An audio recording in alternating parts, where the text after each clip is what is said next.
Good morning बच्चों, कैसे हैं आप सभी।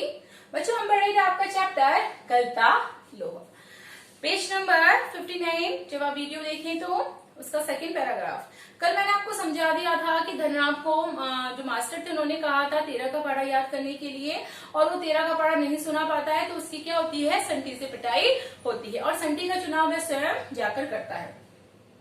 धनराम की मनमुद्दी रही हो या मन में बैठा हुआ डर कि पूरे दिन घोटा लगाने पर भी उसे 13 का पढ़ा याद नहीं हो, अर्थात धनराम ने बहुत कोशिश की, बहुत प्रयास किया कि मैं कैसे भी करके 13 का जो पहाड़ा है उसे याद कर लूं, लेकिन उसको वो 13 का पहाड़ा याद नहीं हो पाया। छुट्टी के समय जब मास्टर साहब ने उसे दोबारा पहाड़ा सुनने को कहा तो तीसरी सीढ़ी तक पहुंचते पहुंचते वह फिर से लड़खड़ा गया, अर्थात 3 तक वो याद करते करते उसे फिर गलत पहाड़ा सुना दिया। लेकिन इस बार मास्टर त्रिलोक सिंह ने उसके लाए हुए वेद का उपयोग करने की बजाय जवान की चाबुक लगा दी, अर्थात उन्होंने उसको बहुत सारे शब्दों में कहा कि तेरे दिमाग में तो लोहा भरा है रे, विद्या का ताप कहाँ लगेगा। अर्थात वो उसको इनडायरेक्टली कमेंट कर रहे थे क्योंकि उसके पिता एक लोहार थे, और जाहिर सी बात है ऐसा माना जाता है कि जिसका पिता जिसके व्यवसाय के काम में काम करते हैं उनके बच्चे भी आगे चलकर उसी क्षेत्र में काम करते हैं। तो उन्होंने उसको एक कमेंट्स किया, ताना सा मारा कि तू कहाँ पढ़ पाएगा, तेरे दिमाग में तो लोहा भरा है रे, विद्या का ताप कहाँ लगेगा इसमें। अपने थैले से उन्होंने 5-6 दरातियां निकालकर धनराम को धार लगाने के लिए पकड़ा दी कि जा अपनी दुकान से इन दरातियों को तू धार लगा के ले आई हूँ। किताबों की विद्या का ताप लगाने का सामर्थ्य धनराम के पिता का नहीं था। धनराम हाथ पैर चलाने लायक हुआ ही था कि बाप ने उसे धोखनी फूकना सिखा दिया। जैसे ही वो बड़ा और समझदार हुआ उसके पिता उसको दुकान पे ले आते थे और अपना काम करवाया करते थे, और काम में उन्होंने उलझा दिया। जाहिर सी बात है बच्चा काम में उलझ जाएगा तो पढ़ाई पे ध्यान क्या देगा।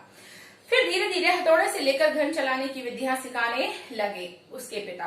फर्क इतना ही था कि जहाँ मास्टर त्रिलोक सिंह उसे अपनी पसंद का बैग चुनने की छूट देते थे, वहां गंगाराम इसका चुनाव स्वयं करते थे। गंगाराम उसके पिता का नाम था, धनराम के पिता का नाम था। तो उसमें बताया जा रहा है कि वो लकड़ी की जो बैग है जिससे पिटाई होती थी चुनने का अधिकार मास्टर उसको देते थे, लेकिन उसका काम धंधे में रुचि है नहीं रुचि है इसका कोई भी अधिकार उसके पिता उसे नहीं देते थे। गलती होने पर वह उसे छड़ बेत हत्ता जो भी हाथ लग जाता उसी से प्रसाद देते थे, अर्थात उसकी पिटाई करते थे। एक दिन गंगाराम अचानक चल बसे और धनराम ने सहज भाव से उनकी विरासत संभाल ली, और आस पड़ोस के गांव वालों को याद नहीं रहा कि वह गंगाराम के आफर को धनराम के आफर कहने लगे। अर्थात एक दिन उसके पिता की मृत्यु हो गई और उसने अपने पिता का जो व्यवसायिक काम था उसको संभाल लिया। प्राइमरी स्कूली की सीमा लांघते ही मोहन ने छात्रवृत्ति प्राप्त कर त्रिलोक मास्टर की भविष्यवाणी को किसी हद तक सिद्ध करने दिया, और साधारण हैसियत वाले यजमानों की प्रोत्साहित करने वाले वंशीधर तिवारी का हौसला बढ़ गया। आगे क्या हुआ, जैसे ही मोहन नाम था, मोहन ने अपनी शिक्षा जो है पूरी करी प्राइमरी तक, और उसने उसके बाद उसको छात्रवृत्ति मिली, छात्रवृत्ति यानी स्कॉलरशिप मिली, और उसकी जो मास्टर की भविष्यवाणी थी कि आगे जाकर फ्यूचर में कुछ अच्छा काम करेगा, इस तरह का उसने कुछ काम करने की कोशिश की, और जिसके पिता थे इस बात से बहुत ज्यादा प्रसन्न थे, खुश थे कि मेरा बेटा बड़े होकर कुछ करेगा, और वे अपने पुत्र को पढ़ा लिखा कर बड़ा आदमी बनाना चाहते थे, ऐसा वो स्वप्न देख रहे थे। पीढ़ियों से चले आते प्रत्येक धंधे ने उन्हें निराश कर दिया था, अर्थात पीढ़ियों से जो उनका काम धंधा चला आ रहा था, क्या प्रोत्साहित करना, कहीं ना कहीं उस काम धंधे ने उन्हें निराश कर दिया था, क्योंकि उससे ज्यादा इनकम सोर्स नहीं हुआ करती थी। दान दक्षिणा के बूते पर ही वे अपने परिवार का पालन पोषण करते थे। मोहन पढ़ लिख कर वंश का दारिद्र्य मिटा दे, ये उनकी आर्थिक इच्छा थी। हर गरीब माँ बाप की एक इच्छा होती है कि अगर हमारा बेटा पढ़ लिख कर कुछ अच्छा अफसर बन जाए या किसी अच्छी नौकरी पे लग जाएगा तो वो अपने परिवार का पालन पोषण करने लगेगा। लेकिन इच्छा होने से भी बच्चों कुछ नहीं होता है जब तक हम आगे की पढ़ाई नहीं करेंगे या उसके लिए स्कूल नहीं जाएंगे। और स्कूल जो था वो गाँव से 4 मील दूर था, अर्थात बहुत दूर था। 2 मील की चढ़ाई के अलावा बरसात के मौसम में जो नदी थी वो भर जाया करती थी, और उस नदी को पार करने की एक बहुत बड़ी समस्या थी। फिर भी वंशी बनने हिम्मत नहीं आ रही और लड़के का नाम स्कूल में लिखवा दिया। बालक मोहन लंबा रास्ता तय करके बेचारा स्कूल जाया करता था, और छुट्टी के बाद थका मांदा घर लौटता था तो पिता की जो पुराणों की जो कथाएं थी विद्यासिनी बालकों का उदाहरण देकर उसे उत्साहित करने की कोशिश करती, अर्थात उसके पिता उसे प्रेरित और मोटिवेट करने का पूरा काम करते थे।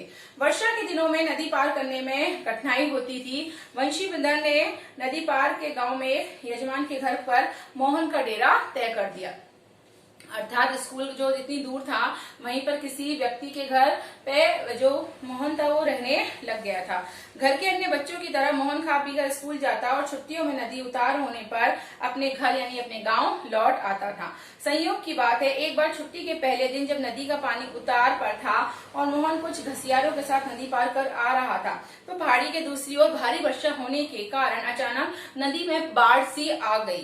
पहले नदी की धारा में झाड़ पत्ते पेड़ पौधे पातले आने शुरू हुई और उसके बाद उसमें पानी आना शुरू करे। जो अनुभवी घसियार थे उन्होंने तेजी से पानी को काट कर आगे बढ़ने की कोशिश की, लेकिन किनारे न पहुंचते मटमैले पानी का रेला आना शुरू हो गया। लेकिन किनारे पहुंचते पहुंचते वे लोग किसी प्रकार सकुशल इस पार पहुंचने में सफल हो सके। इस घटना के बाद बंशीधर घबरा गए और बच्चे के भविष्य को लेकर बहुत चिंतित हो गए। अर्थात उसके साथ मोहन के साथ हादसा भी हो सकता था, नदी में बाढ़ आने से उसकी मृत्यु भी हो सकती थी अगर वो डूब जाता। तो उन्होंने बहुत ज्यादा वो चिंतित हो गए कि अब मुझे क्या करना चाहिए। बिरादरी के एक संपन्न परिवार का जो युवक रमेश उन दिनों लखनऊ से छुट्टियों में गांव आया हुआ था। बातों बातों में वंशीधर ने मोहन की पढ़ाई के संबंध में उससे अपनी चिंता प्रकट की तो उसने न केवल अपनी सहानुभूति जताई बल्कि उन्हें सुझाव दिया कि वह मोहन को उसके साथ ही लखनऊ भेज दे। अर्थात उनका एक दूर का रिश्तेदार था जो गांव आया था, उनके पिता ने उसके बारे में चिंता बताई कि मैं अपने बेटे को कैसे पढ़ाऊं, हम बहुत समस्या है। तो उन्होंने कहा कि आप ऐसा कीजिए, आप उसको मेरे साथ लखनऊ भेज दीजिए, वहां मैं उसको स्कूल में एडमिशन करा दूंगा। घर में जहाँ 4 प्राणी हैं, एक और बढ़ जाएगा तो मुझे नहीं लगता कि कोई अंतर पड़ेगा, बल्कि बड़े शहर में रहकर वे अच्छी तरह से पढ़ लिख सकेगा।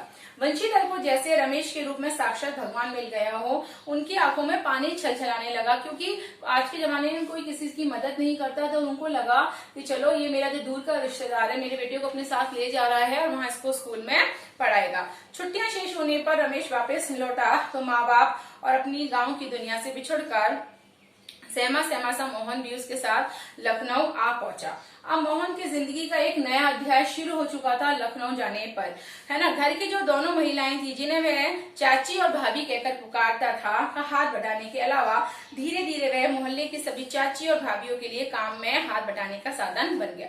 अर्थात मोहन जो है लखनऊ गया था रमेश के साथ, तो रमेश की जो पत्नी थी और उसकी जो माँ थी वो उससे उसके घर के काम करवाया करती थी। साथ में मोहल्ले में भी लोग उससे घर के काम कराया करते थे। कोई कहता था सब्जी ला दो, कोई कहता था भाजी ला दो, कोई कहता था कपड़े दिया धोबी को, कोई कहता था हमें बाजार से आलू ला दो। तो इस तरह से मोहन का जो जीवन का दूसरा अध्याय शुरू हुआ तो कहीं ना कहीं वो घर के कामों में पिसकर ही रह गया। औसत दफ्तरी बड़े बाबू की हैसियत वाले रमेश के लिए मोहन को अपना भाई बिरादर बतलाना अपने समाज के विरुद्ध जान पड़ता था और उसे घरों नौकर से अधिक हैसियत नहीं देता था। रमेश जो ये बहुत चालाक था, वो एक बहुत अच्छी पोस्ट पर था। वो अपने भाई नहीं कहता था कि मेरी बिरादरी का भाई है, बल्कि वो उसको एक घरेलू नौकर के समान समझता था। और तो और थोड़ी बहुत हीला हवाली करने के बाद रमेश ने निकट के जब मोहन ने उसको कहा कि आप मेरा स्कूल में एडमिशन करा दीजिए, तो आसपास के छोटे मोटे स्कूल में उसने रमेश ने मोहन का एडमिशन करा दिया। स्कूल में उसने नाम तो लिखवा दिया, लेकिन एकदम नए वातावरण और रात दिन के काम के बोझ के कारण गांव का बेचारा वो मेधावी जो छात्र था वो शहर के स्कूली जीवन में अपनी कोई पहचान इसलिए नहीं बना पाया बच्चों, क्योंकि गांव में वो प्रॉपर पढ़ाई करता था, स्कूल जाता था, लेकिन शहर के स्कूल में नया वातावरण मिलने के कारण एक तो वो अपनी पढ़ाई को कंटिन्यू नहीं कर पाया, साथ में उसके पास घर का जो काम था उसके बोझ में वो हर समय दबा रहता था। अर्थात वो घर के कामों के साथ साथ पढ़ाई करता था तो बहुत ज्यादा थक जाता था। साल में एक बार गर्मियों की छुट्टी में गांव जाने का मौका भी तभी मिलता है जब रमेश या उसके घर का कोई प्राणी गांव जाता, वरना वो बेचारा अपने घर यानी कि मोहन जो है वो गांव में नहीं जाता था। अगले दर्जे की तैयारी तो बहाना भरती, सवाल रमेश और उसकी गृहस्थी की सुविधा असुविधा खाता। अर्थात कहने का तात्पर्य यह है कि जो रमेश है वो उसको गांव इसलिए नहीं भेजता था क्योंकि उसे पता था कि अगर ये गांव चला जाएगा तो मेरे घर में जो मेरी माँ और मेरी पत्नी को इतना आराम मिल रहा है, अर्थात वो घर के काम करवा रहा है, फिर कौन करेगा, इसलिए वो बहाना लगा दिया करता था। मोहन ने परिस्थितियों से समझौता कर लिया था क्योंकि और कोई चारा भी नहीं था। वो जिस तरह की परिस्थिति वातावरण में रह रहा था बच्चों, उससे बेचारे ने उसने समझौता कर लिया, क्योंकि उसके पास कोई और भी चारा ऑप्शन नहीं था। घर वालों को भी अपनी जो वास्तविक स्थिति है उसके बारे में नहीं बताना चाहता था, क्योंकि घर वाले क्या होते थे, दुखी होते थे। वंशीधर उसके सुनहरे भविष्य के सपने देख रहे थे, अर्थात उसके पिता कहीं ना कहीं उसके भविष्य के सुनहरे सपने देख रहे थे। बच्चों आज आपकी क्लास यहीं तक होगी, कल इस चैप्टर को हम कंटिन्यू करेंगे। Thank you.